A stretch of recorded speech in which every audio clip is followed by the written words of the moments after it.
मोहम्मद बिन फरहाज हैं। 8 माह के इस मासूम बच्चे के अभी अटकेलियां करने के दिन हैं,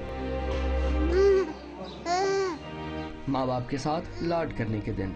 लेकिन ये बच्चा तो न सिर्फ शफकत पिदरी से महरूम है, बल्कि ये तो जानता भी नहीं कि इसका बाप है कौन। इस बच्चे की पैदाइश से पहले ही इसके वालिद फरहाज भट्ट को मुबैना तौर पर घर से अगवा कर लिया गया था, जिसके बाद से आज तक वो लापता हैं। बच्चे जब मेरे छोटे हैं, उनके जब मैं सवालों के जवाब देती हूँ, पापा किधर चले गए हैं, आते क्यों नहीं हैं, कभी कभी तो हाइपर हो जाती हूँ कि कुछ करूँ जाके, कुछ खुद को ख़त्म कर लूँ, बच्चों को मार दूँ। अहले खाना के मुताबिक पुलिस ने धमकी दी कि अगर इस अगवा के बारे में किसी से बात की तो फरहाज को गोली मार दी जाएगी। उमर विरक SP CIA इनके कमांड में रेड हुई है। जब हम पुलिस से रब्ता किया उसके बाद तो उनका आगे ये जवाब था कि आपको कोई रिट वगैरह कानूनी कार्रवाई करने की जरूरत नहीं है। ये खानदान सुप्रीम कोर्ट से इंसाफ की उम्मीद पर चलकर लाहौर से दारुल हुकूमत आया है।